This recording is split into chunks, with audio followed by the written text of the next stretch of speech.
Energy and Commerce. So that everybody knows, there are a lot of folks who are at another hearing downstairs and will be drifting in and out. Also, I would like to take a point of personal privilege and recognize Allie Gilmer and Olivia Smoot, who are here visiting today from my district at Auburn High School in Reiner, Virginia. They are too young to remember this, but I started representing the Reiner area in 1994 in the state legislature. So it's good to have you. Yeah, stand up, be recognized. Thank you. There you go. Welcome. Glad you're here with us today.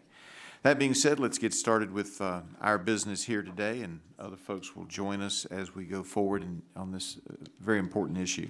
We are here today to talk about a very important topic, identity verification in a post-breach world.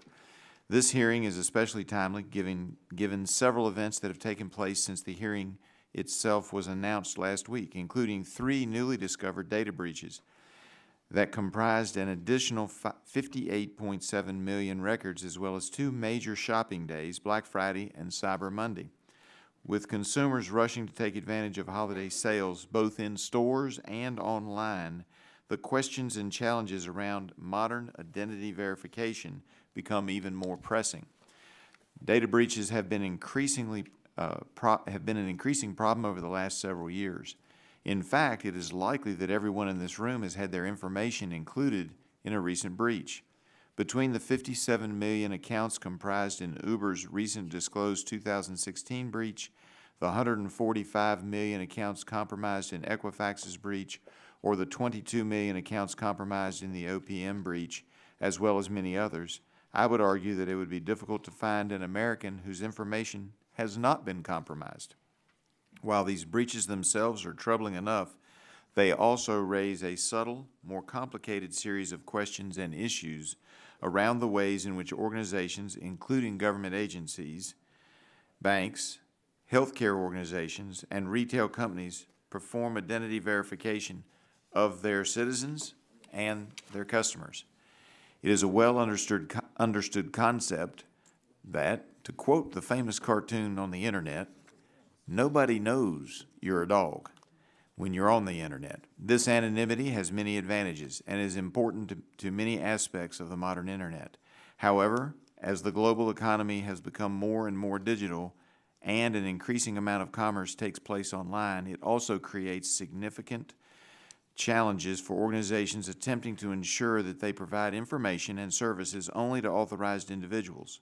Because these interactions usually take place on opposite ends of an internet connection, with participants rarely, if ever, meeting face-to-face, the ability of organizations to remotely verify individuals has been a constant struggle. As a result, for years, many organizations have relied on a type of identity verification known as knowledge-based authentication, or KBA. We are all familiar with this process, even if we don't quite know it. For example, some online accounts ask consumers to provide answers to security questions, such as their mother's maiden name, the make and model of their first car, or the street on which they grew up on. Similarly, when consumers attempt to open new credit lines, they are often asked a series of multiple-choice questions that may ask who provided a consumer loan and in what year. These are all examples of KBA. The effectiveness of KBA depends on a very important assumption, that information such as birthdays, mother's maiden names, addresses, work histories, and other KBA attributes remain relatively secret. In today's post-breach world, this is a tenuous assumption. Add the wealth of personal information consumers voluntarily share about their lives through social media, and this assumption appears almost laughable. So what do? If modern commerce and many other services, including government services, rely on KBA for identity verification, and that verification is no longer as secure or reliable as it was in the past, we need new strategies and new technologies to ensure that consumers are protected and economic growth continues. And we need them quickly. With the exponential growth of connected devices and services, it is likely that we will see more data breaches more often, not less. Luckily, we are not starting from scratch. In the public sector, the National Institute for Standards and Technology, NIST, spent the past several years developing strategies and frameworks for identity verification under their Trusted Identities Group, TIG. As a part of this work, NIST's TIG has provided funding to pilot programs looking to develop, implement, and leverage innovative new technologies that move organizations beyond KBA. Similarly, in the private sector, many companies and organizations from a wide variety of sectors have come together to create the Fast Identities Online, or FIDO Alliance. The FIDO Alliance provides a forum for collaboration and cooperation around the development of standards-based, interoperable technologies. These standards are freely available and already deployed in the products of companies like Google and PayPal. Our witnesses today will not only help us understand the cumulative impact of the dozens of data breaches that have occurred in recent years, but also assess how current practices can and should be improved to protect consumers and their information and how it's been breached. Today's hearing is the start of what I expect will be a much longer conversation, but it's a necessary conversation to have as our world becomes ever more connected. Identity verification is a challenge that will only continue to grow. Thank you. I yield back. And now recognize Ms. Castor of Florida for an opening statement. Well, thank you, Mr. Chairman, and thank you for calling this hearing. Mr. Chairman, data breaches are compromising the personal information of millions of Americans. The Equifax breach earlier this year, for example, exposed the personal information including names, social security numbers, birth dates, addresses, and other sensitive data of as many as 145 million Americans. And there have been many more: Yahoo, JP Morgan Chase, eBay, Uber. We simply cannot accept this as standard operating procedure. When companies like Equifax, Yahoo, and Uber fail to protect the vast information they collect about consumers, it poses very serious risks. It's not limited to private corporations. Governmental entities have also failed to adequately protect personal private data.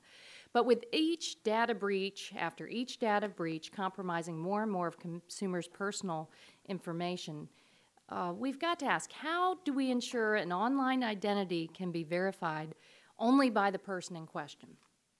I also think it's important that we not forget that companies should be held accountable when they fail to protect our data.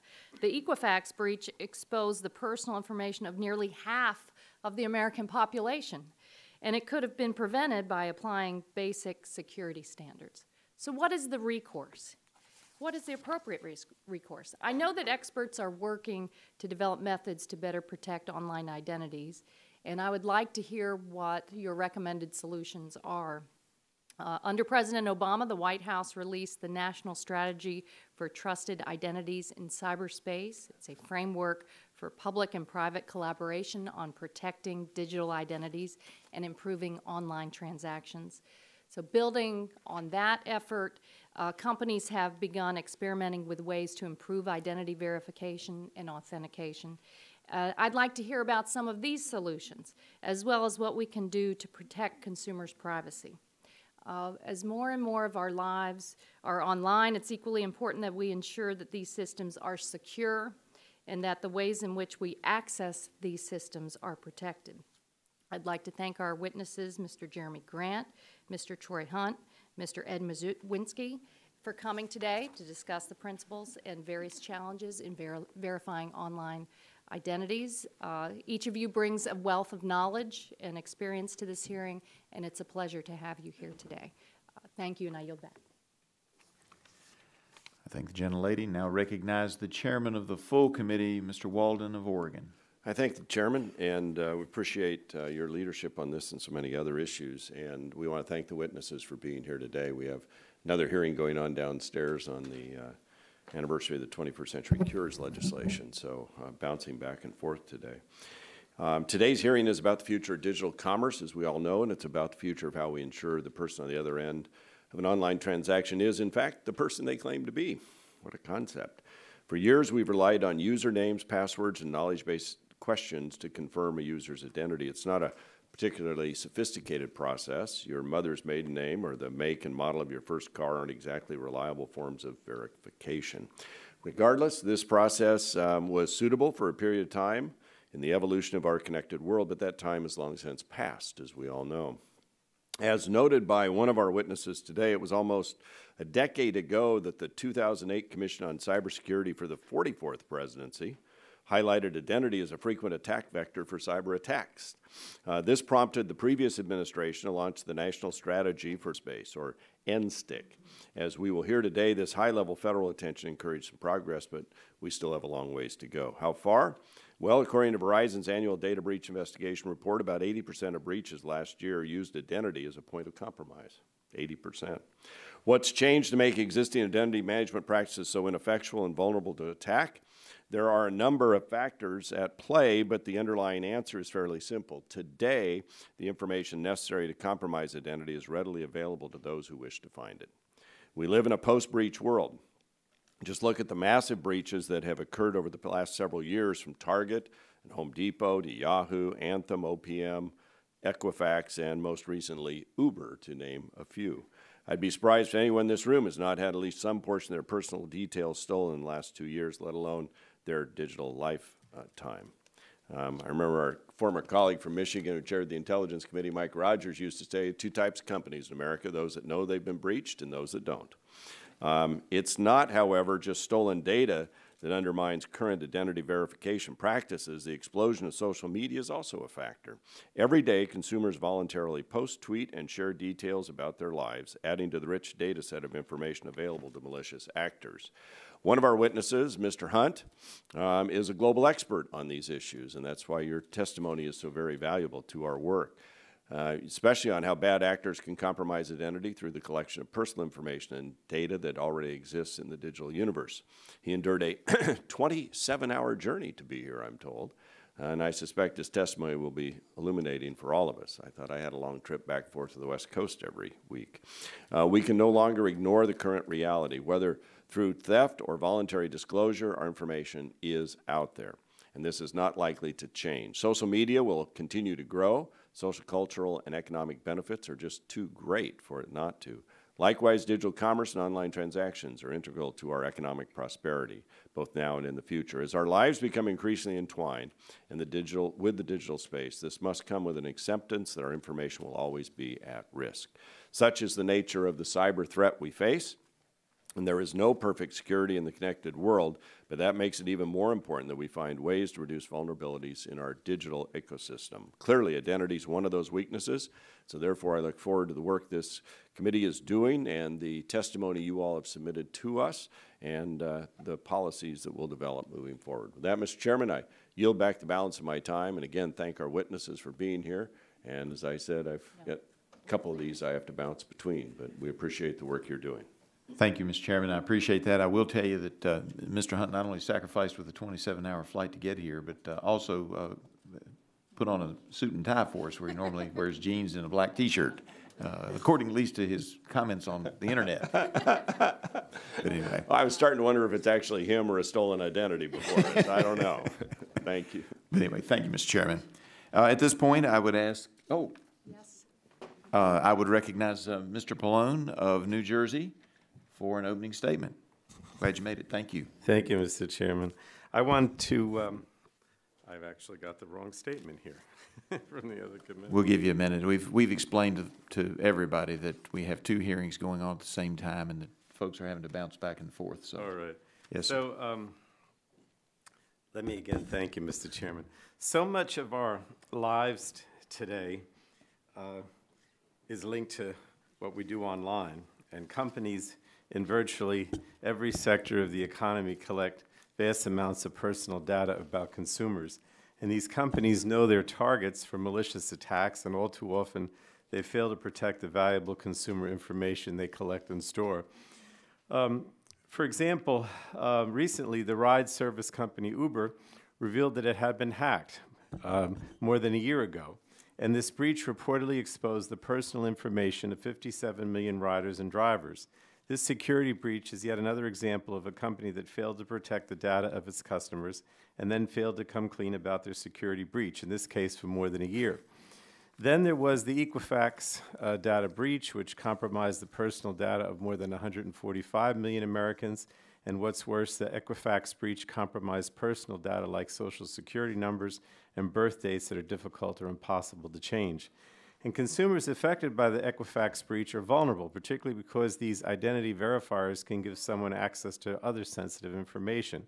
The committee is still waiting for answers to questions we asked Equifax both before and after our hearing on the breach, and obviously that's unacceptable, so hopefully we'll get answers. It's also unacceptable to the American people because when companies fail to protect consumer data, consumers pay the price, sometimes years after a breach. So as data breaches continue to compromise our personal information, it's important that we explore how consumers and the holders of consumer information can verify that individuals are who they say they are online. For example, how many times has each of us been asked to provide the last 4 digits of our Social Security number to get access to other information? But how do we protect consumers' digital identities, especially after the Equifax data breach exposed the Social Security numbers of nearly half the U.S. population? And as companies suggest that they may move to behavioral and biometric verifiers, are we comfortable with how much more personal information will be collected and used? Are we comfortable with trusting that companies will keep this data secure? And these are important questions now facing the world of digital commerce. According to the Identity Theft Resource Center, as many as 1,190 data breaches have occurred so far this year. Any data breach exacerbates the issues the public is facing in verifying their identities and authenticating access online. Hackers and other malicious actors erode the trust we have online by using the data they've been able to glean about each and every one of us. And that's not good for business, and it's certainly not good for consumers. So again, I just want to thank our witnesses for being here today to discuss the latest in identity verification and the challenges of protecting people's data. And I believe that unless we act and pass meaningful legislation, we'll continue to see more data breaches and the unfortunate ripple effects that result from them. I don't know if you don't want to add anything. All right, I'll yield back, Mr. Chairman. Thank you very much for yielding back. I appreciate that, Ranking Member. With that being said, I would now ask for unanimous consent that the members' written opening statements be made a part of the record. Without objection, they will be so entered. I would now like to introduce our panel of witnesses for today's hearing and appreciate all of you being here. First, we have Mr. Troy Hunt, the Information Security Author and Instructor for Pluralsight. Next is Mr. Jeremy Grant, who serves as the Managing Director of Technology Business Strategy at Venable. And finally, we have Mr. Ed Merzwinski, who is the Consumer Program Director at USPIRG, or PIRG. Thank you all for being here today, and I look forward to your testimony, and we appreciate you providing that testimony. We look forward to the opportunity to discuss identity verification with you all. As you all are aware, the committee is holding an investigative hearing, and when doing so, it is the practice of this committee, or the subcommittee, of taking that testimony under oath. Do any of you have an objection to testifying under oath? Seeing none, the chair then advises you that under the rules of the House and the rules of this committee, you are entitled to be accompanied by counsel. Do any of you desire to be accompanied by counsel during your testimony today? Seeing no request for counsel, in that case, would you please rise and raise your right hand, and I will swear you in. Do you swear that the testimony you're about to give is the truth, the whole truth, and nothing but the truth? Seeing affirmative answers from all, you are now under oath and subject to the penalties set forth in Title 18, Section 1001 of the United States Code. You may now give a 5-minute summary of your written statement, and we will begin with you, Mr. Hunt. Thank you so much for being here. You have 5 minutes. Vice Chairman Griffith, Mythcaster, and distinguished members of the House Energy and Commerce Committee, thank you for the opportunity to testify today. My name is Troy Hunt. I'm an independent information security author and instructor for Pluralsight. I'm also the creator of the data breach notification service known as Have I Been Pwned? In my time running this service, I've analysed hundreds of individual data breaches containing many billions of records. And I've observed firsthand both the alarming increase in incidents and indeed the impact they're having on people's lives. This testimony draws on my experiences running the service and describes the challenges we're now facing in a time where data breaches have become the new normal. When we talk about data breaches, we're really talking about a range of different types of events that can lead to the exposure of our personal information. We typically think of malicious actors exploiting vulnerabilities in protected systems. And indeed, that's an enormously prevalent and alarming situation. But increasingly, we also see data breaches occur as a result of simple human error. For example, accidentally publishing data to an unprotected, publicly facing server where it's then discovered by unintended parties. We have a perfect storm of factors that are causing both the frequency and scale of these incidents to accelerate. Cloud services have made it easier than ever to publish data publicly, and that's helped to drive the expansion of other online services, which have in turn increased the overall attack surface of the internet. At the same time, we have the rapidly growing Internet of Things, collecting classes of data we simply never had digitised in the past. And increasingly, we're seeing that information appear in data breaches too. Organisational attitudes to our personal information lead to data maximisation. That is a desire to collect as much of it as possible, often well beyond the scope of what is actually needed by the service it's being provided to. Frequently, this is without informed consent, particularly by the likes of data aggregators, and indeed we've seen them suffer data breaches too, both here in the US and overseas. Our data is viewed as an asset, yet organisations fail to recognise that it is also a liability. Exacerbating the exposure of data is a rampant trading scene. Data is not only sold for profit, but regularly exchanged by individuals building personal collections. I liken it to kids exchanging baseball cards, except that unlike trading a physical commodity, the exchange of data breaches is more like making a photocopy, as the original version still exists. Once it enters circulation, it is impossible to contain it. The data breach genie is out of the bottle. We're also learning how much we don't know as significant data breaches that occurred years ago come to light. We have no idea how many more unknown incidents are out there. And not only do we not know which organisations have lost our data and are unaware of it themselves, we don't know which ones are deliberately concealing data breaches. There's a lack of accountability when a breach does occur. We know this because very little changes in the industry afterwards. We constantly see large data breaches and people ask, will this be the watershed moment where we start taking these breaches more seriously? Yet nothing changes and we merely repeat the same discussion after the next incident. We're also disclosing large amounts of personal data of our own free will, such as our dates of birth via social media.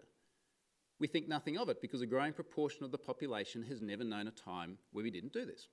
They're the internet natives that have grown up in an environment of personal information sharing.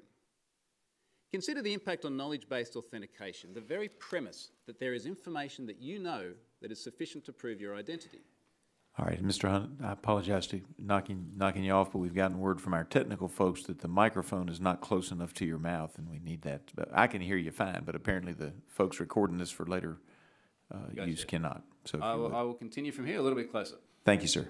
Consider the impact on knowledge-based authentication, the very premise that there is information that you know that is sufficient to prove your identity.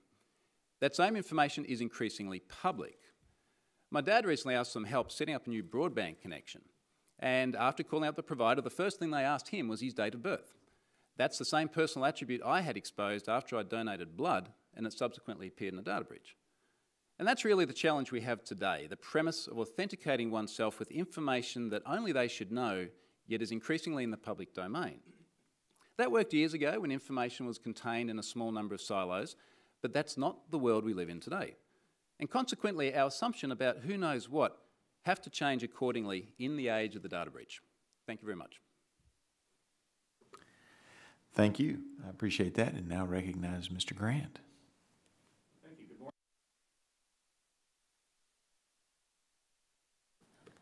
Yeah, got to turn on the mic. Let me try that again. There you go. Good morning, Vice Chairman Griffith, Ms. Castor, members of the committee. Thank you for the opportunity to discuss identity with you today. As background, I've worked for more than 20 years in both industry and government at the intersection of identity and cybersecurity. In 2011, I was selected to lead the National Strategy for Trusted Identities in Cyberspace, or NSTIC, which was a White House initiative focused on improving security, privacy, choice, and innovation online through better approaches to digital identity. In that role, I built out what is now the Trusted Identities Group at the National Institute of Standards and Technology, and also served as NIST's Senior Executive Advisor for Identity Management. I left government in 2015 and now lead the technology business strategy practice at Venable, a law firm with the country's leading privacy and cybersecurity practice, though I should note today my testimony represents my views alone. So let me say up front, I'm quite grateful to the committee for calling this hearing today. Identity is a topic that impacts every American, but it's only recently that identity has started to get proper attention from policymakers in the U.S. And at a high level, the way that we handle identity in America impacts our security, our privacy, and our liberty. From an economic standpoint, particularly as we start to move high-value transactions into the digital world, identity can be the great enabler, providing a foundation for digital transactions and online experiences that are more secure, more enjoyable for the user, and ideally more respectful of their privacy. But when we don't get identity right, we enable a great set of attack points for criminals and other adversaries looking to execute attacks in cyberspace. And unfortunately, we have not been doing very well here. Last year, a whopping 81% of hacking attacks were executed by taking advantage of weak or stolen passwords. 81% is an enormous number. It means that it is an anomaly when a breach happens and identity does not provide the attack vector. And as my colleague Troy will probably discuss today with his website, Have I Been Owned, there's now billions of compromised usernames and passwords that are out there in the marketplace. It's high time we find a way to kill the password. Outside of passwords, we've seen adversaries go after massive data sets of Americans in large part, so they have an easier time compromising the questions used in identity verification tools like KBA. This was illustrated quite vividly by the 2015 hack of the IRS's Get My Transcript application, where more than 700,000 Americans had sensitive tax data compromised. A key takeaway for this committee to understand today is that attackers have caught up with many of the first-generation tools that we've used to protect and verify identity. The recent Equifax breach might have driven this point home, but the reality is that these tools have been vulnerable for quite some time. There are many reasons for this, and there's certainly blame to allocate, but the most important question at this point is, what should government and industry do about it now? As I lay out today, I believe the government is going to need to step up and play a bigger role to help address critical vulnerabilities in our digital identity fabric. There are 5 primary areas where government, working together with the private sector, can help address the weaknesses of first-generation identity verification and authentication tools and deliver next-generation solutions that are not only more secure, but also better for privacy and consumer experiences. First, when talking about the future of the Social Security number and whether it needs to be replaced, it's essential for folks to understand the difference between SSN's role as an identifier and its use as an authenticator. SSN should no longer be used as authenticators, but that does not mean we need to replace them as identifiers. Instead, let's just try treating them like the widely available numbers that they are. That means that as a country, we stop pretending that knowledge of somebody's Social Security number can actually be used to prove that they are who they claim to be. Second, along with the SSN, let's just recognize how useless passwords have become as a security tool. There's no such thing as a strong password in 2017, and we should stop trying to pretend otherwise. Third, recognize that it's not all bad news out there. Government and industry have recognized the problem with old authenticators like passwords and SSNs, and they've actually been working together the last few years to make strong authentication easier. Multi-stakeholder efforts like the FIDO Alliance, which Vice Chairman Griffith mentioned earlier, have developed standards for next-generation authentication that are now being embedded in most devices, operating systems, and browsers in a way that enhances security, privacy, and user experience. The government can play a role in helping to drive user adoption. Fourth, while authentication is getting easier, identity proofing is getting harder, as attackers have caught up to first-generation solutions like static KBA.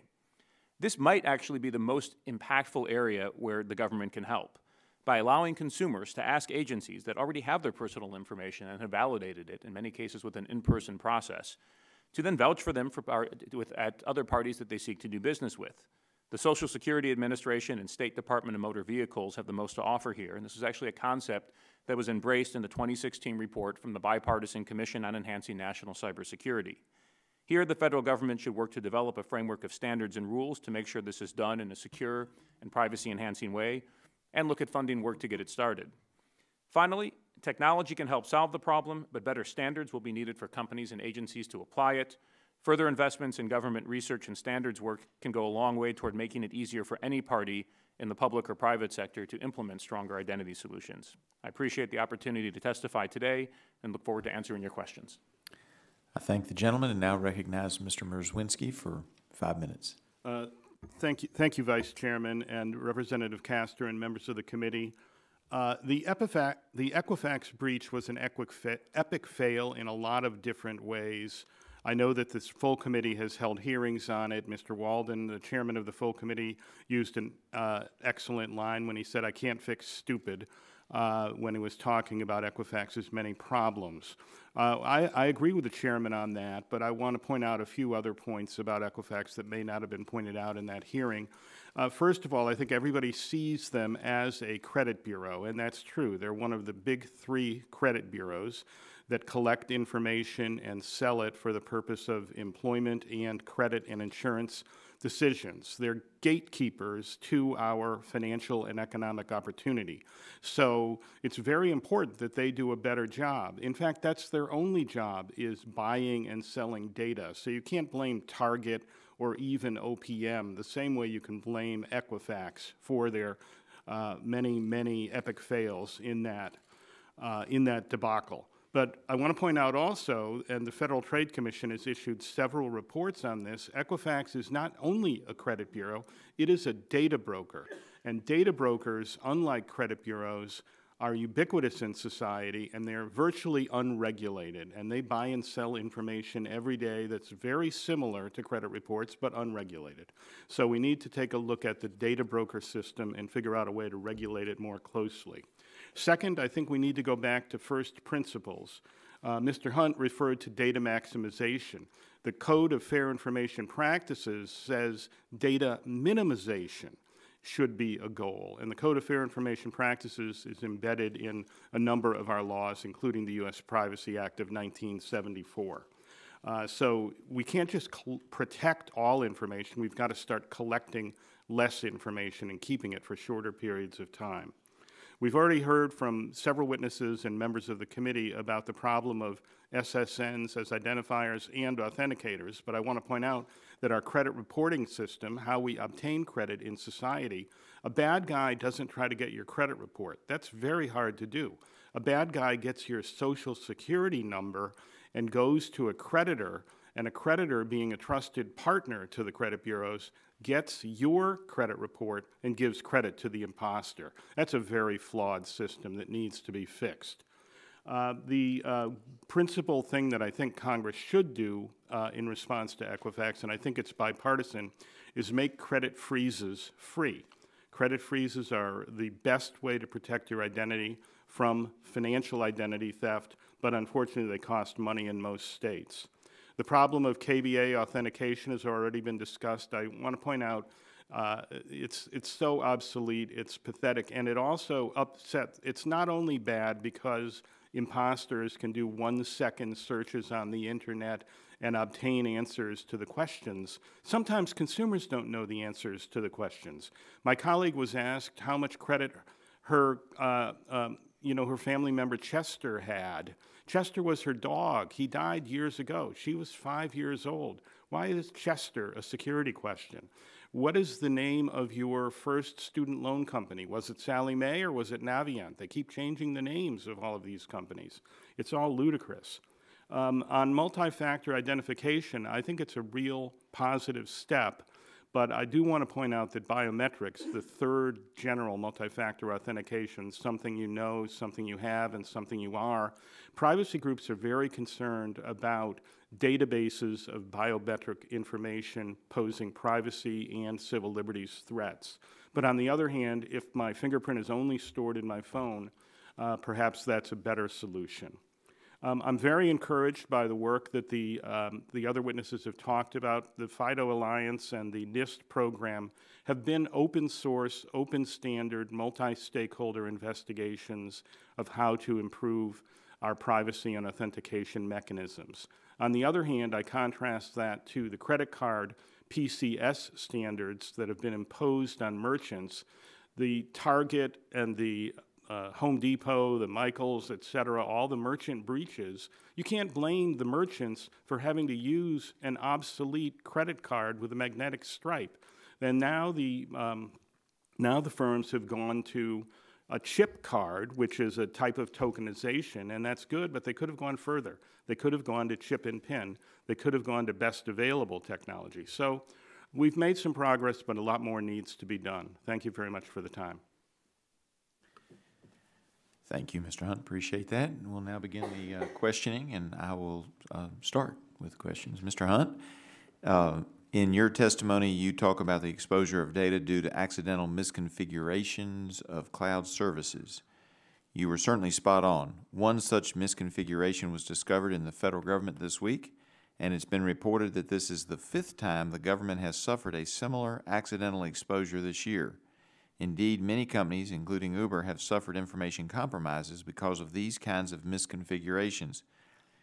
Why does this keep happening? Is it really that easy to accidentally share your cloud services with the world? Well, the easy answer to the last question is yes, it is that easy. It's very often just a simple misconfiguration. And the difference between, let's say, a storage account within Amazon being protected and needing credentials in order to access it and being wide open is literally one configuration that can take seconds to make. So in terms of why it's that easy, or how come this keeps happening so frequently, very often this is a competency problem. So people have access to resources such as cloud services that aren't sufficiently skilled in order to figure out how to configure them securely.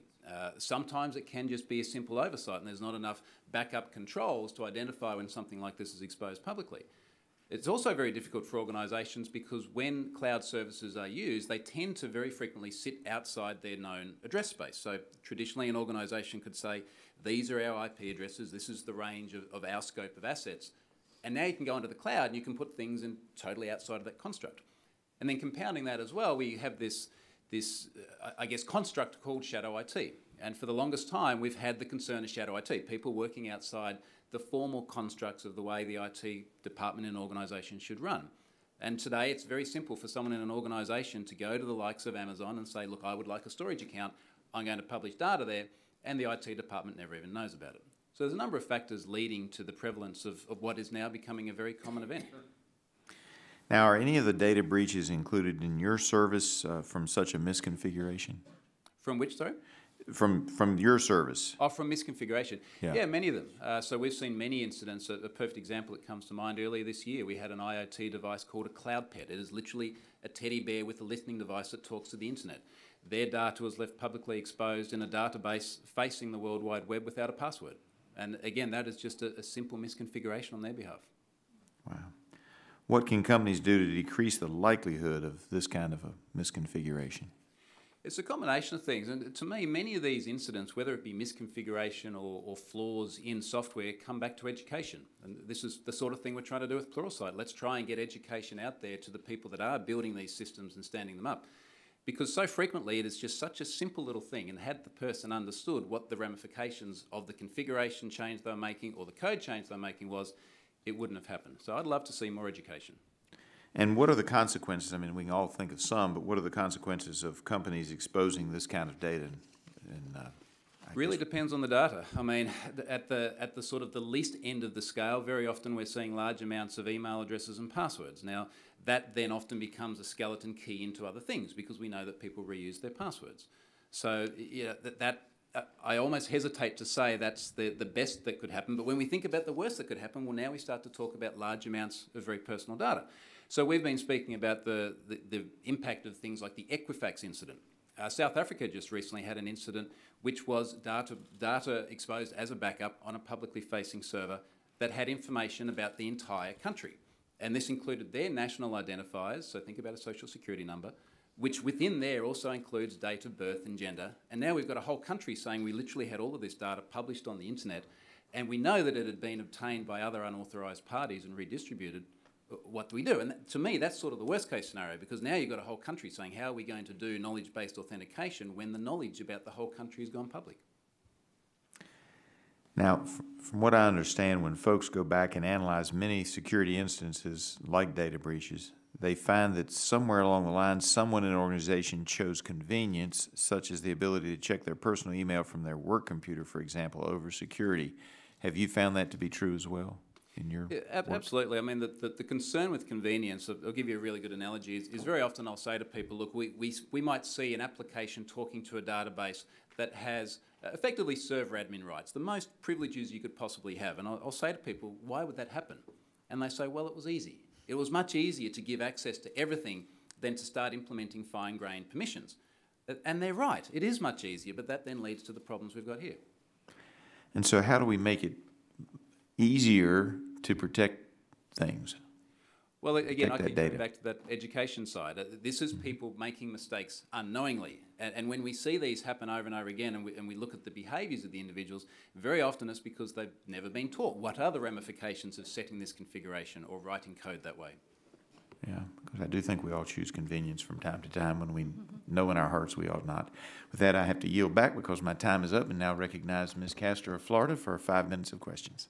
Well, thank you, Mr. Chairman. As the Equifax breach made all too clear, there's an astounding amount of data that is collected by companies, and especially the credit bureaus. The Equifax breach, for example, exposed the personal information, including names, social security numbers, birth dates, addresses, other sensitive data of almost 150 million Americans. Mr. Grant, if this data is out there, should companies no longer use this information as a component of identity verification online? I wouldn't say that they shouldn't use the information anymore, but they should be smart about the ways in which they use it. And I think there needs to be a recognition, across government and industry that these first-generation systems that we were using, the attackers have caught up with them. So let's figure out where it can be valuable in a process to establish identity or authenticate identity, and where it can't be. I think there's still tools that are out there that are using some of this data that could be, I often talk about, you have an arrow with multiple quivers in terms of, the tools that you're using.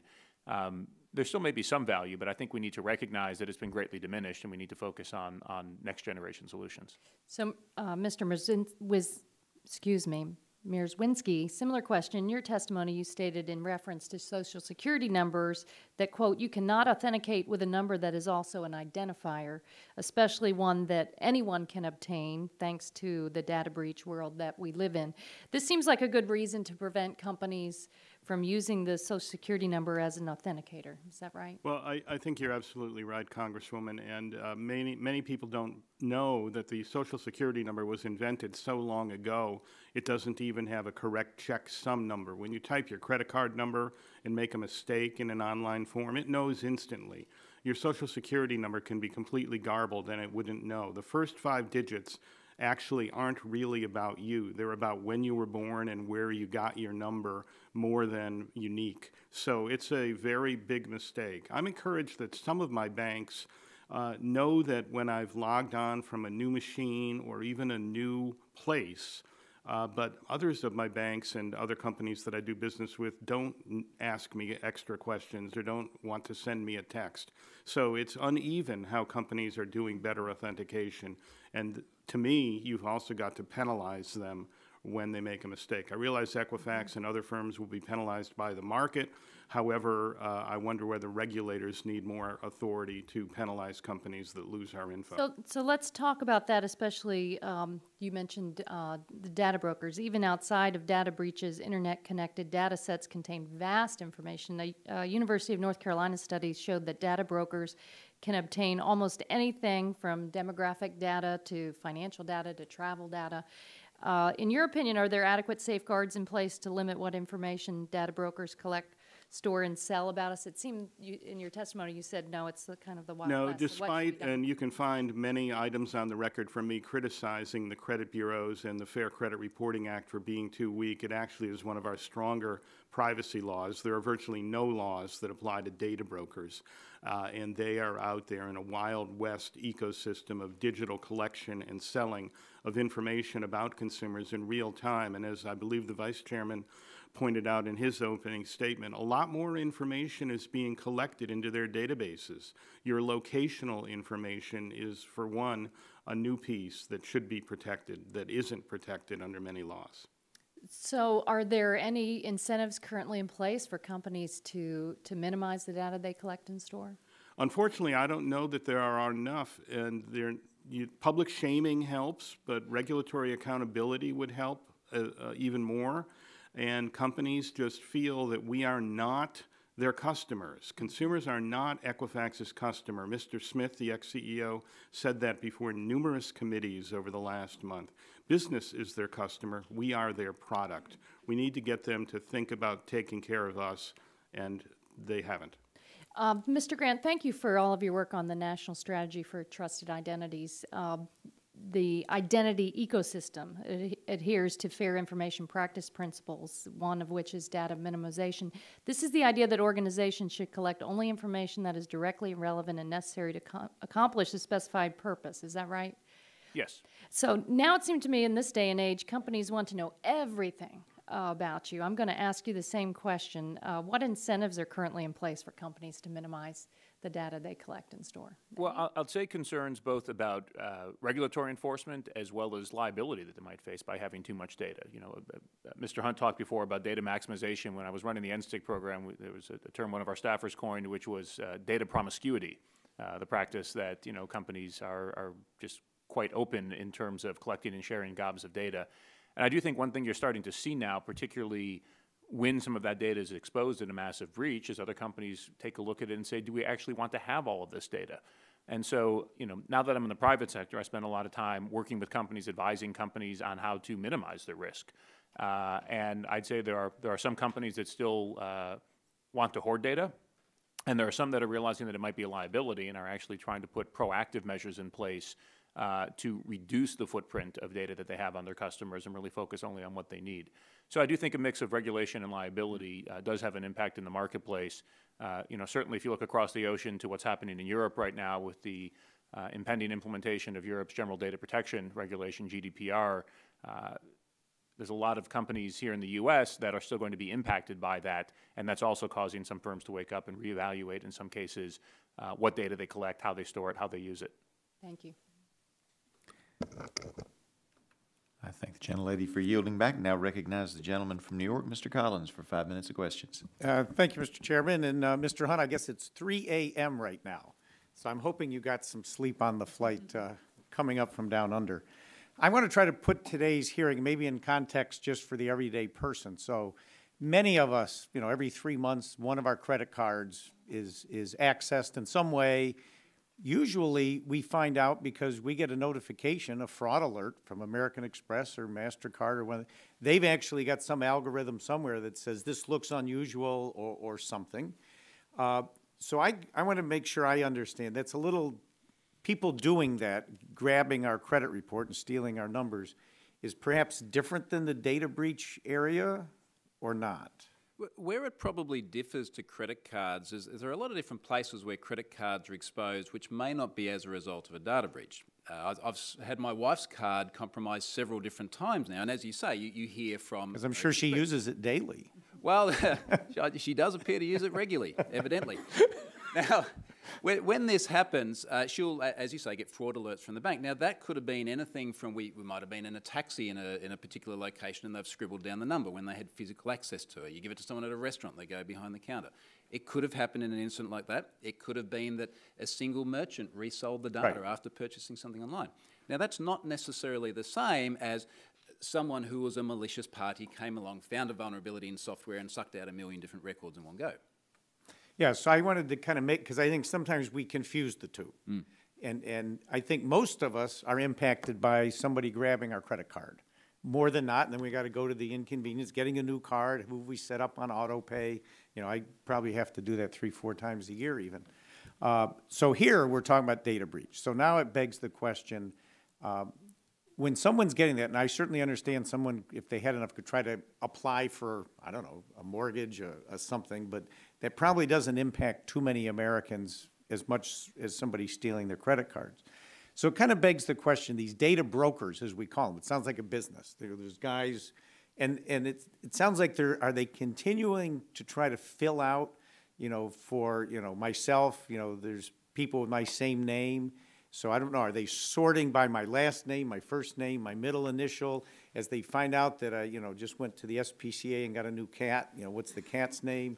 You know, how are they sorting this? By social security number, by address, in multiple ways? And as you said, trading baseball cards, are they doing this for fun? And then once they have it, and they're just out there selling it, why can't we catch these guys? If somebody, I think of Raymond Reddington on the blacklist, you know, he'd be the guy buying this stuff. Why can't we find him, shut him down? And so that kind of general questions, what would you add to that? I'd say one point to maybe sort of disambiguify here is when I made the comment about trading baseball cards, what I'm talking about is there are a lot of individuals out there who obtain access to data breaches and then they redistribute them between peers, not necessarily commercial legal entities like data brokers such as Equifax, but individuals, in many cases children, sitting in their bedroom going, hey, I've got a data breach, you've got this one, let's swap and we'll build up these personal collections. Now, that is not necessarily with malicious intent, but it does lead to the redistribution and the growth of the amount of data that's out there. And then in terms of the data brokers, in terms of the legally operating entities, very often they refer to data enrichment, which is like, let's just get as much data as we can about the individuals, refine it so that we have very, very clear pictures, because that makes the product that they offer that much more valuable. And then whether they sort by your social security number or your name or your job title, whatever it may be, they've got significant amounts of data that they can offer people whatever sort of sorting or filtering mechanism they like. So in this case, you're referring to a data broker as a legal entity. Correct. Not a blacklister that's out there selling it. That's right. All right, so the folks that are out there selling it on the dark net or whatever, just walk us through, we don't have a lot of time. How are they finding their customers, verifying it's not an FBI or somebody undercover? Well, they don't always get that right. So how are they selling it? Well, very often we see data breaches being traded on the same sorts of marketplaces that are trading things like drugs. So we've seen very prominent dark web websites, the Silk Road, Hansa Market, Alphabay. Now, many of those services have now been shut down, but others then emerge in their place, and they operate on Tor hidden services on the dark web, which does make it very difficult many times to actually track them down. So they operate illegal marketplaces, and data breaches are another commodity like heroin. Well, I appreciate all your comments. My time's up. I yield back, and thank you for coming up from Australia. Thank the gentleman for yielding back, and now recognize Mr. Tonko of New York for 5 minutes for questions. Thank you, Mr. Chair. In recent years, as breaches have become more common, companies and technology have not kept pace to protect consumers. As more breaches occur, more consumers are at risk for identity theft and other crimes. While progress has been made, we must do much more to obviously protect consumers. Many ongoing concerns were brought to the forefront once again with the Equifax breach. More than 8 million New Yorkers were affected by the Equifax breach, including many of my constituents. One constituent, who I'll label as Lee from Albany, asked Equifax, why are you using this gross misconduct to turn your victims into customers for a paid monitoring service that you will profit from? Mr. Mersinski, can you speak to Lee's concerns that companies are profiting off these breaches? We think it's outrageous, and we wish it would stop. The companies have turned consumers into cash cows. They're responsible for keeping our information safe and keeping it accurate. They don't. And so instead, they say you better buy this credit monitoring service at $19.95 a month. And the marketing of these services is extremely deceptive. Several banks have been fined by the Bureau, and several the credit bureaus have been fined by the FTC. A third-party company, LifeLock, has been fined by the FTC and numerous state attorneys general. After it violated the terms of its settlement order, it was fined an additional $100 million for contempt. So the marketing of credit monitoring is unfair. And you don't need credit monitoring either, because you can get your credit report for free under federal law. In 7 states, you can get a second credit report for free from each of the 3 companies. If you file a fraud alert, a 90-day fraud alert after you've been a victim of a breach, you could get an additional free credit report. Get them every 3 months, and you've got your own free credit monitoring. But Equifax should not be profiting. We'd like to put a stop to it, and we'd like them to not charge consumers for freezing. Thank you. And Mr. Mierczynski, again, you discussed the privacy risks that come along with biometrics. Can you elaborate on these risks? Well, very simply, I think that as we put our biometric information into databases, it becomes another commodity in the cloud. It becomes another way that you can steal information about a consumer. If you steal my fingerprints or my retina scan, you could clone yourself as me in a lot of different ways. I'm not an expert on whether that's being done yet today, but we are very concerned, and also concerned about the civil liberties aspects of government agencies getting access to the information in the databases without warrants, et cetera. Mm-hmm. I thank you for that. And a 2017 New York Times article described the nightmare that Americans face when confronted with identity theft. The article referenced a study on identity theft and pointed out that, and I quote, last year 15.4 million American victims of identity theft lost $16 billion. The article continues describing cases where Americans were denied the ability to refinance their mortgages, where tax refunds were fraudulently sent to hackers, and other similar cases. So, Mr. Mierczynski, many companies use certain information to verify someone's identity, like a full name, home address, and social security number. Now, with the data for nearly half of Americans stolen, is it true that malicious actors could retrieve those identifiers? Absolutely. Malicious actors can retrieve your information in a variety of ways. They can even retrieve more information if they've only obtained some. So the Yahoo breach largely obtained for the bad guys phone numbers and email addresses. That's the way that you can then conduct phishing and spear phishing exploits to get more information from consumers, or even call them on the phone and say, I've got your social security number. I'm going to read part of it to you. You read the rest of it to me. Those kinds of gimmicks, social engineering, it's easier than hacking, actually. Mm-hmm. The article also makes the case that we shouldn't necessarily get rid of using social security numbers to identify someone, but that we should stop using it as an authenticating factor. Mr. Grant, do you agree with that? Yeah, I wrote an op-ed that was published in The Hill about a month ago that made that same point. I think we need to understand how Social Security numbers are both an identifier and authenticator, and essentially stop recognizing them for the use of the latter. You know, if I call my credit card company and they ask for the last four of my Social Security number, my answer should be, why in the world would you think that me knowing that actually proves that I'm me? My information's been stolen several times over. It could be anybody who's calling in and making that claim. But as an identifier, look, identifiers are needed in the modern economy. The government needs a way to track how much money I'm making from both my job and my bank accounts. You know, individual companies need an identifier as well. Let's just treat it as something that's widely available. And I think once we acknowledge that it's not something that's a secret, then we can start to focus on what comes next, which are better solutions for identity verification, better solutions for authentication that don't have the weaknesses that the ones that we're using today have. Thank you. And with that, I yield back, Mr. Chair. Thank the gentleman, and now recognize Mr. Costello of Pennsylvania for 5 minutes for questioning. Thank you, Mr. Chairman.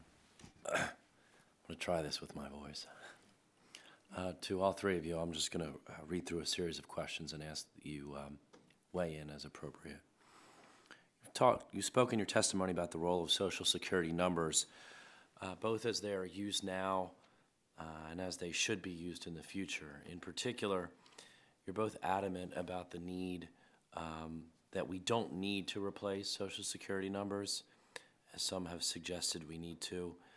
Instead, you've said that using them, or the need to change them from using them as identifiers and authenticators to using them solely as identifiers.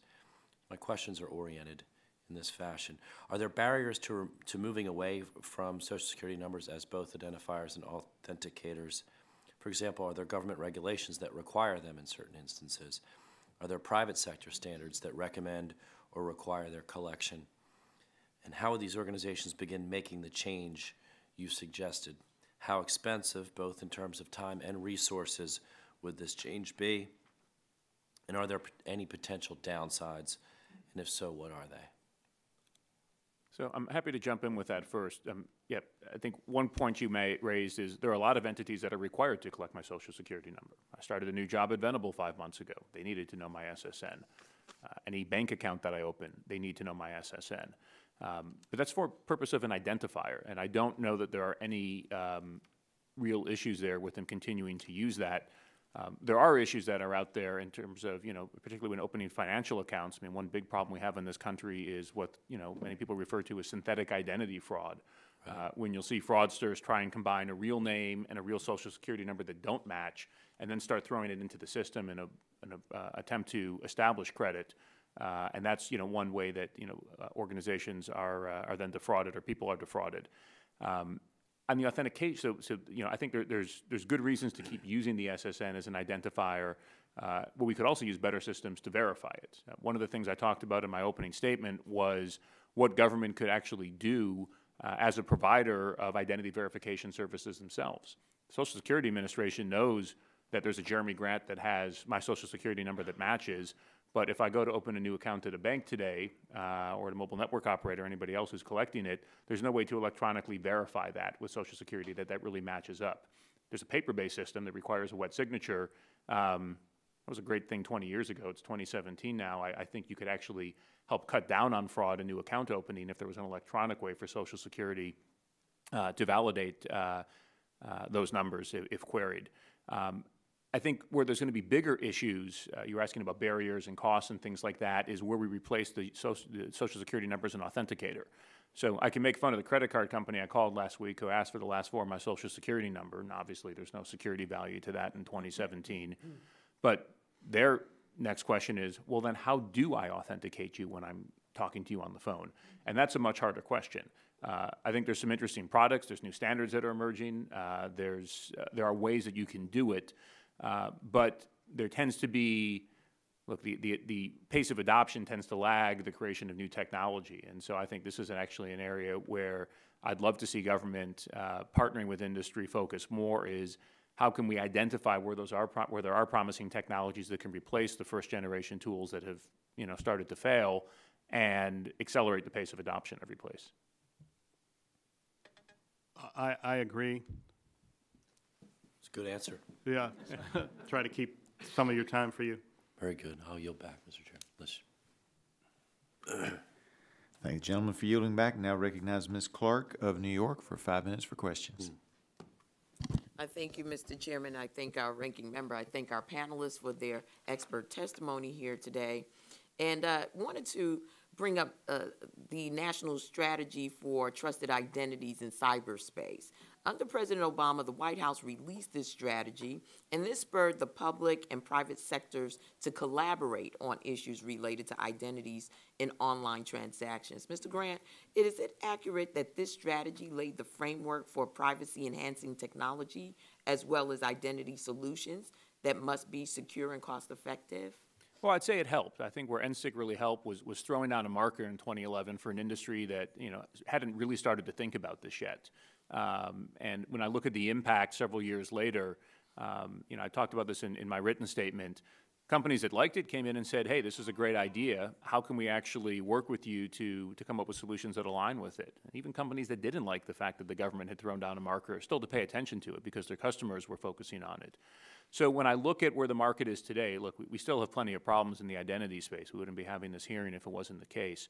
But I think the strategy helped, and some of the specific activities that we sponsored and funded out of NIST during the time that there was a national program office implementing NSTIC really helped to move the market along at a point much faster than it would have gone otherwise, and also pointed the way to create just pointing out basic things like security doesn't have to be at odds with privacy. Security doesn't have to be at odds with user experience. Those were concepts, that's not a radical statement to make, but there were some vendors in the space who seemed to think that they were going to be at odds, and this helped to show that there could be other ways. So what, can you elaborate a little bit more as to what a privacy-enhancing solution may look like in the age of data breaches? Sure. So, the concept of privacy enhancing, it's, how can you create solutions that can actually give people more control over their personal information, have more choice in terms of what attributes they choose to share about themselves when they go online. And, it's a catch-all term, but in terms of practical application, I think it's, something you see today.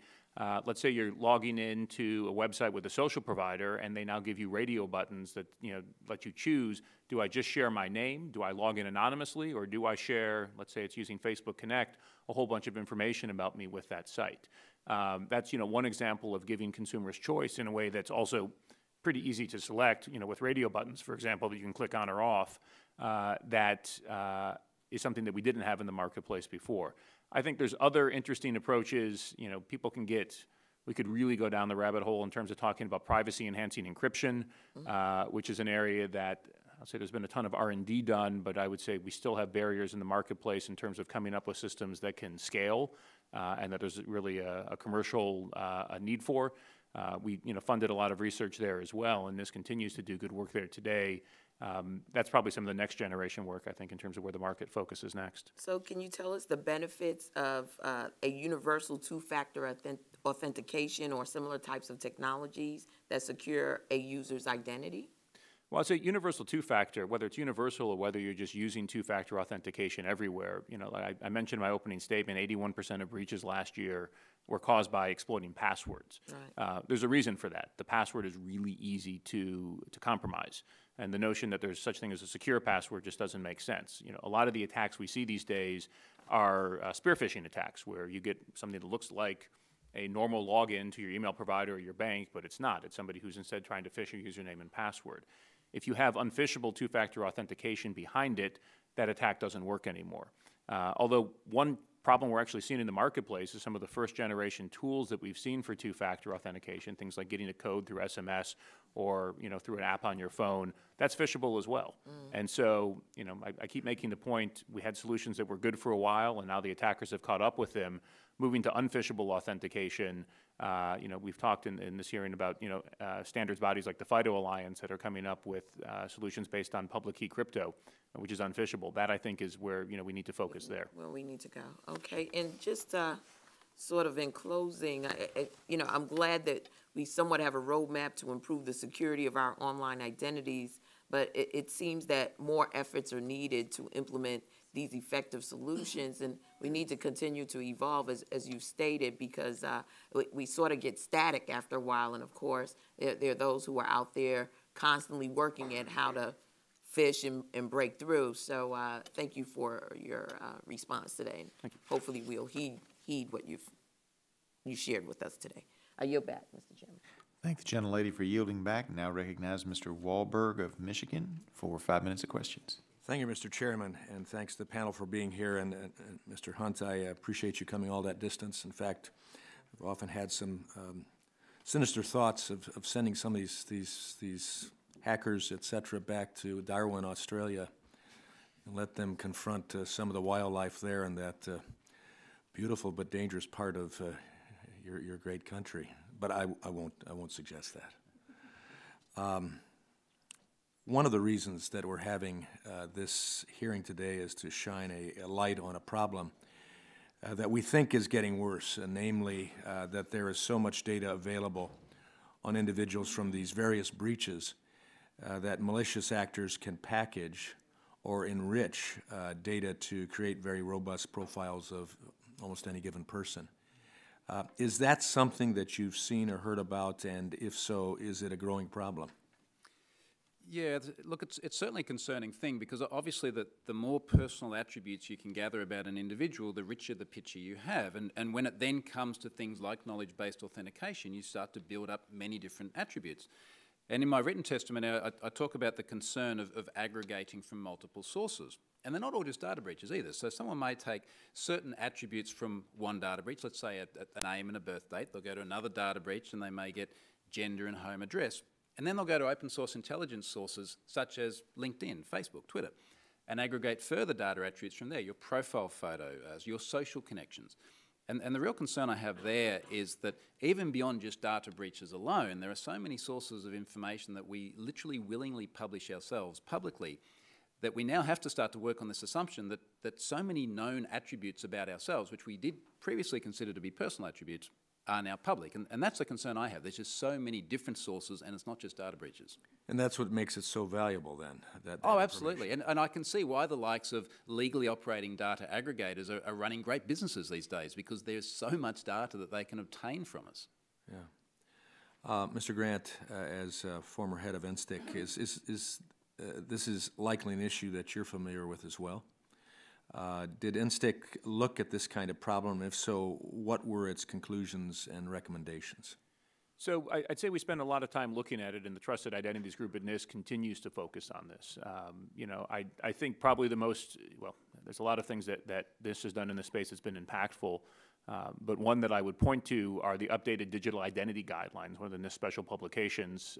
800-63-3 is the title or the code that was put out this past summer, which was an effort led by my old office to basically take a look at what is the modern state of solutions in terms of what we can use for identity verification and authentication in the marketplace, and also recognize where some of the attackers have caught up with some of the old technologies.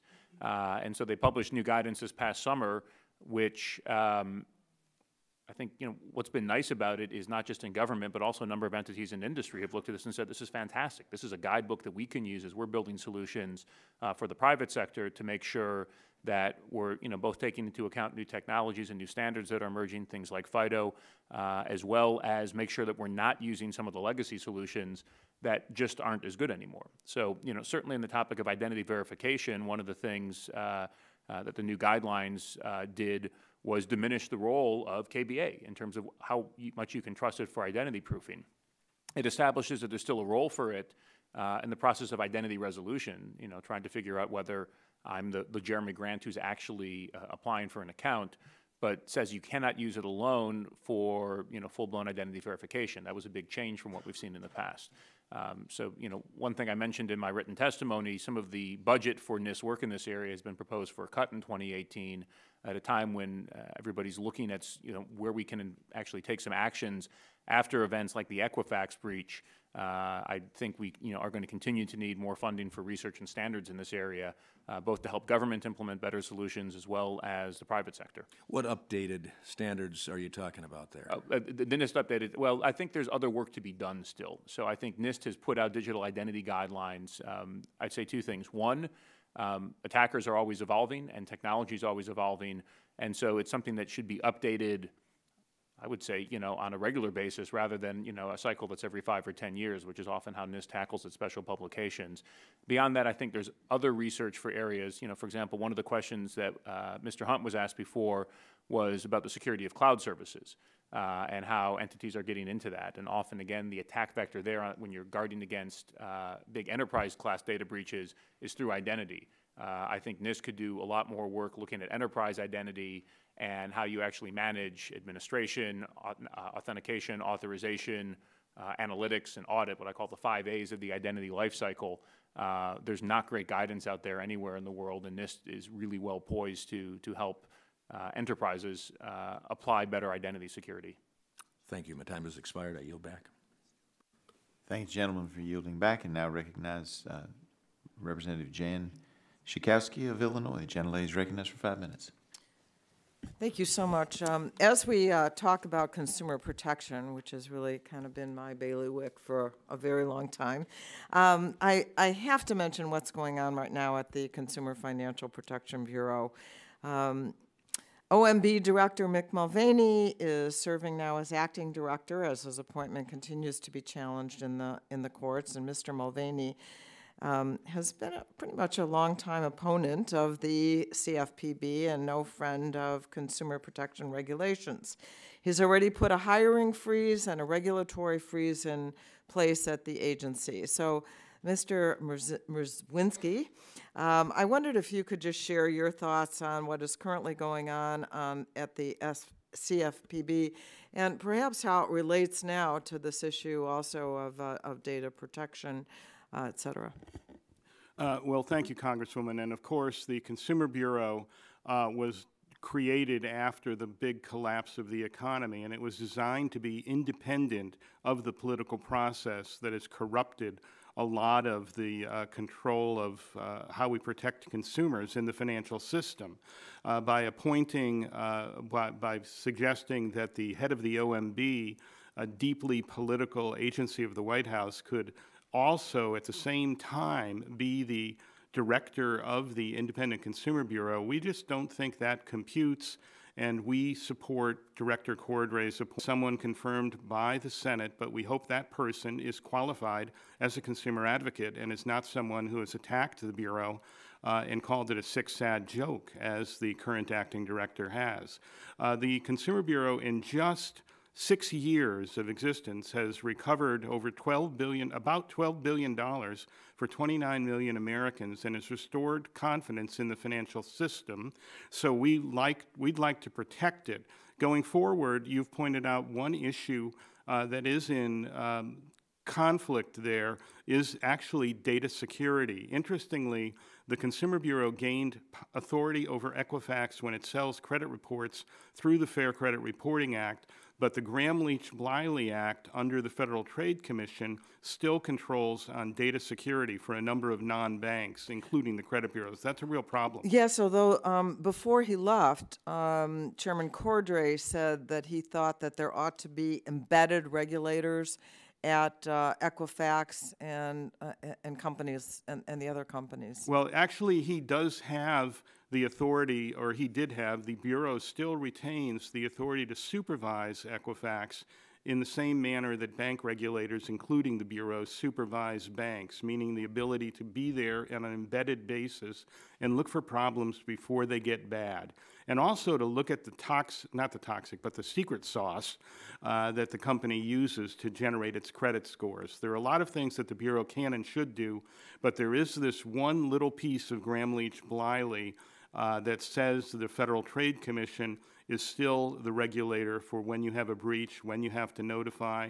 The Federal Trade Commission rule still has not created a notification standard at the federal level, and this is something people may not be aware of. The Federal Trade Commission under Gramm-Leach-Bliley cannot impose a penalty for the first violation of the data security rules. The Bureau can, and any bank regulator can, impose a penalty for any first violation by companies they regulate. The Federal Trade Commission cannot. Big the breach is, how many people are affected, they do not have the authority? Not under their statute and not under their regulations. They've never done it, so I don't believe they have the authority, and it's been confirmed to me by former staff there. Oh, let me see, do I have time? Well, let me see if I can get to one last question, and that is about credit freezes. So the long-term risk from data breaches underscores the need for strong data security and breach notification legislation, such as I have a bill called the Secure and Protect America's Data Act that I introduced with Ranking Member Pallone, several other members of this committee. So again, Mr. Mierzwinski, when a company fails to protect consumers' data, then where does that leave the consumer? And let me just add also, in the wake of the Equifax breach, you have talked about making credit freezes free for consumers. How would that help? Well, how making credit freezes free would give us control of our own data. And by the way, that has almost become a bipartisan issue. The next step is to make credit freezes the default on switch, make the consumer information always protected until the consumer agrees to turn it on. So the opposite of the current situation. Okay, thank you so much. I yield back. Appreciate the gentlelady yielding back. Now recognize the gentlelady from Indiana, Ms. Brooks. Thank you, Mr. Chairman, and thank you to all of our witnesses for being here. I'm a former federal prosecutor, former U.S. attorney that worked on and prosecuted identity theft cases between 2001 and 2007. So this is certainly not something new. I haven't heard very much, quite frankly, though, about going after the bad guys. And we're talking about the hackers, and I want to learn a little bit more. And Mr. Hunt, when you talked about the analogy of it's like shopping for heroin or so forth on the dark net and so forth, could you please talk with me a little bit more, because I haven't been in that world, quite frankly, since '07, and really want to learn a little bit more about the buyers, the sellers, and how do they purchase it, select their buyers and sellers? Do they earn reputations on the dark net? Can you tell us a little bit, and then for yourself and maybe Mr. Grant, a little bit about what kind of cooperation you have engaged in with law enforcement? Mr. Hunt? So, excuse me, I think we can sort of speak to the last part of the question first, which is around reputation. So how do people establish reputation? One of the quite intriguing things when you do see these dark marketplaces or dark web marketplaces is that in many ways they look very familiar. They look like an eBay, for example, and there are buyers and sellers on there that have reputation that they gain over a series of trades. Now, of course, the difference is they're not buying iPhones or consumer electronics. It is literally drugs, data breaches, and so on. So that's sort of the first part of the answer. They establish reputation. In terms of then identifying who those parties are, one of the difficulties we have with privacy and anonymity tools is whilst they're very good for maintaining privacy and anonymity for people that want to do good things, they're also very good at maintaining privacy and anonymity for people doing bad things. Now, we have seen a number of these marketplaces taken down over time, but obviously they are much harder to track down. I guess, excuse me, to the other points, one of the things that sort of concerns us is that there is a thriving marketplace for this data, and there are, I guess, various shades of grey in terms of who finds this data attractive. So clearly criminals, those who literally want to go out and mount identity theft attacks, they find this data attractive. One of the things that worries me a little bit more is that it is also an attractive piece of information for more mainstream legitimate organisations who are looking to gain access to this data so that they can figure out which of their customers are protected. So we're now seeing very mainstream online web properties that many of us know and use on a daily basis that will tell people when they have appeared in a data breach, and some of these are actually purchasing information in order to gain access to that to protect their customers. And frankly, that I'm a little bit torn with that because I understand the desire to protect their consumers, but I also worry about the incentives that provides those who are breaking into systems. Mr. Grant, anything you want to add? Not too much. I mean, my focus, look, law enforcement's quite important. It's, I think as Mr. Hunt pointed out, it's becoming quite hard to track people down in part because of the international nature of, many of the criminal rings that are actually running all of these, marketplaces and whatnot. I would agree in terms of what, Mr. Hunt said as well, in terms of the same tools that can protect us and keep us anonymous can also be protecting them. So there are definitely challenges there. Has there also been evidence that nation states, besides entities, individuals, criminal organizations, are involved in this as well? Absolutely. I mean, that's something we haven't talked about much. So I'm sure most of us in this room were victims of the OPM breach, which I guess I appreciate that the government is giving me credit monitoring services for this. I don't think that the government of China is looking to establish credit in my name. They're interested in looking through the 75 pages or so of my SF-86 and figuring out if they can compromise me because I have a top secret clearance. But this is certainly something that's been quite interesting to other nation states who are looking to execute attacks, both for those purposes as well as just for, getting into basic accounts. Again, if we are protecting access to an account with only something like static KBA and they've now stolen the answers to those questions, well, then you can get into them and do things with them. Likewise, Mr. Mizwinski talked before about, some of the risks of biometrics. All of my fingerprints are now sitting in another country somewhere because of the OPM breach, which means I wouldn't feel particularly comfortable using anything that's doing remote match fingerprint to secure anything that I care about. That said, I'm really comfortable with using fingerprint on my phone because you have to come get my device out of my hands first before you can compromise it. Mr. Mrzwinski mentioned that the credit monitoring services maybe have been not very honest in their practices. Do you agree that when we receive these requests after we've been a target of a breach, that people should or should not be accepting those services by the company? I don't think it hurts to accept them. Whether you pay for them is another question that I think, folks are asking right now. Look, I think they are helpful because it's good to know if something has happened, and it's good to be able to monitor your account. Whether you need to pay for it is another question. From the government perspective, as a victim of the OPM breach, I don't know what value that offers me other than it's a nice thing to have to be able to keep close watch on my credit. So it value in the service, yes. Whether I want to pay for it as a consumer, that's another question. Thank you. Thank you all for your work. Yield back.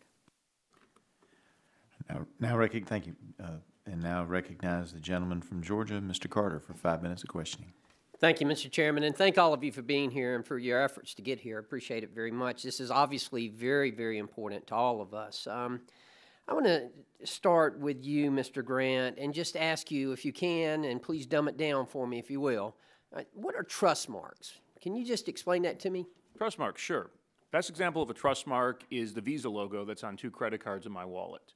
So that if I go down to the cafeteria here afterwards and have lunch with Troy or Ed, the cafeteria doesn't really care which credit card I pay with. I got one issued by Capital One and one issued by Chase because it's got that Visa trust mark on it, which stands for a bunch of standards and operating rules that govern everything from how that card's authenticated at the point of sale terminal, what security is in place, how long it takes for my bank to pay the cafeteria for my lunch, what transaction rate that they're actually going to pay in terms of, the fee for processing that.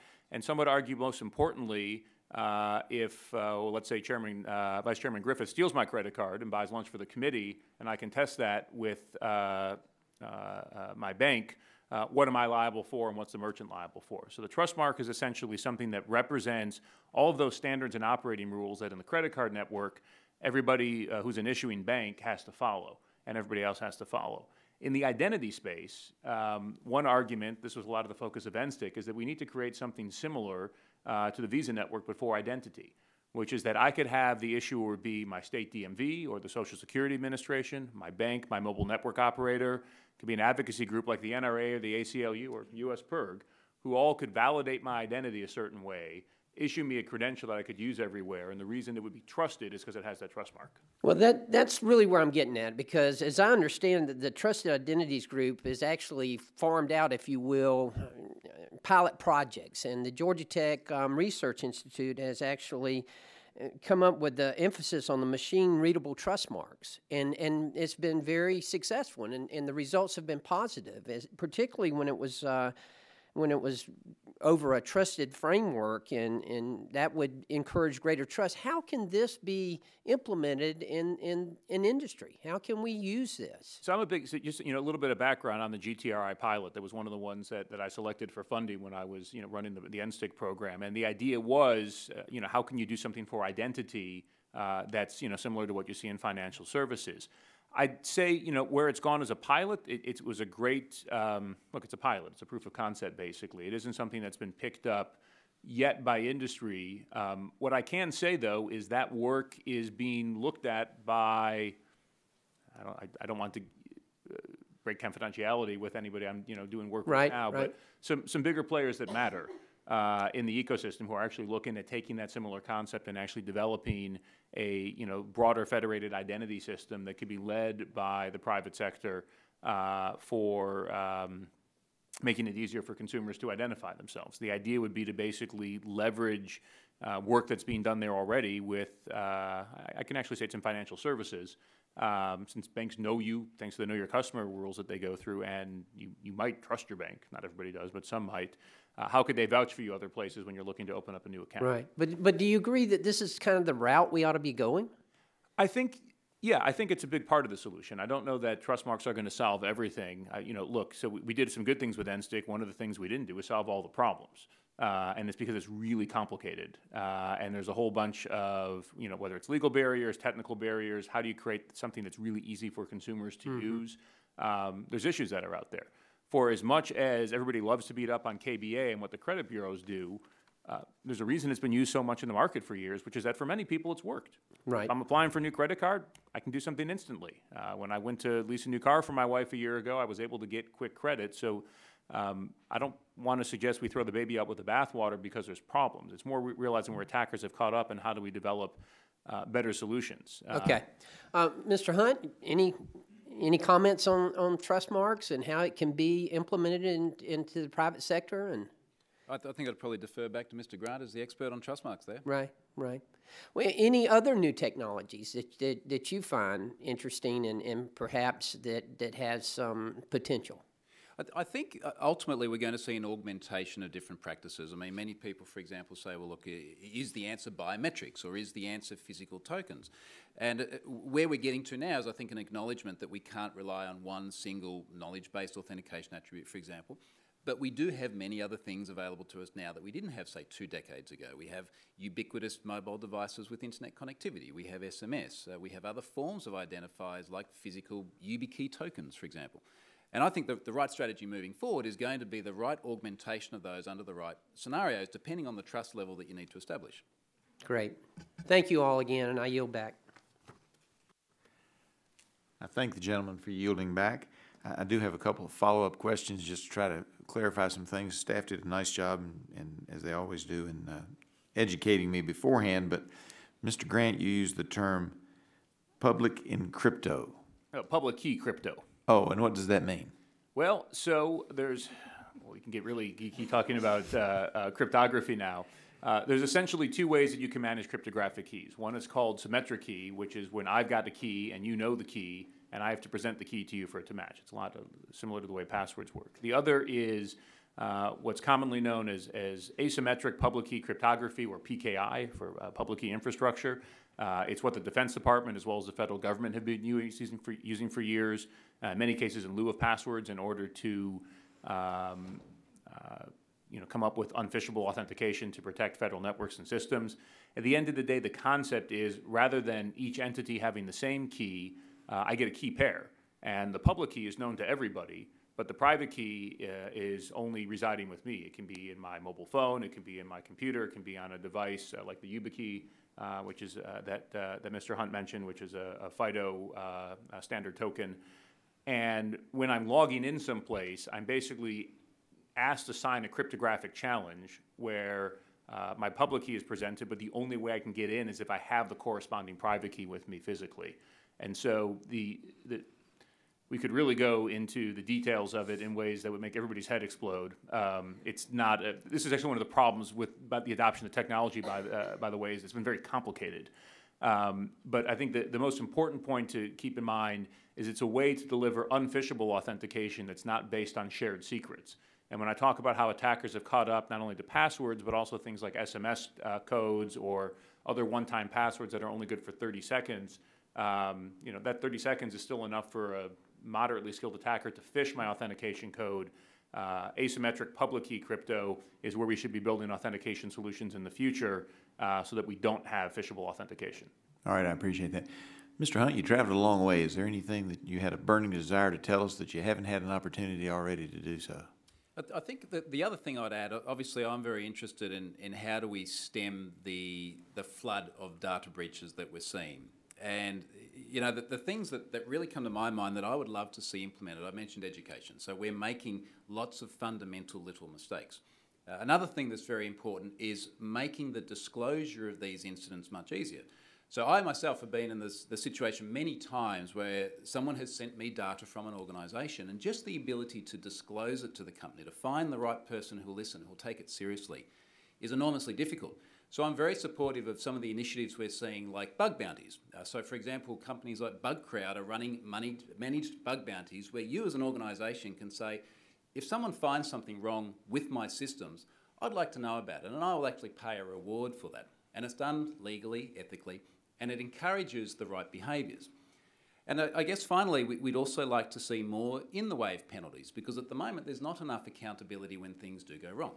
And I think we're all very curious to see how things like GDPR, which Mr. Grant mentioned earlier, how that plays out when it comes into effect in Europe in May, where potentially an organisation can be fined up to 4% of their annual gross revenue.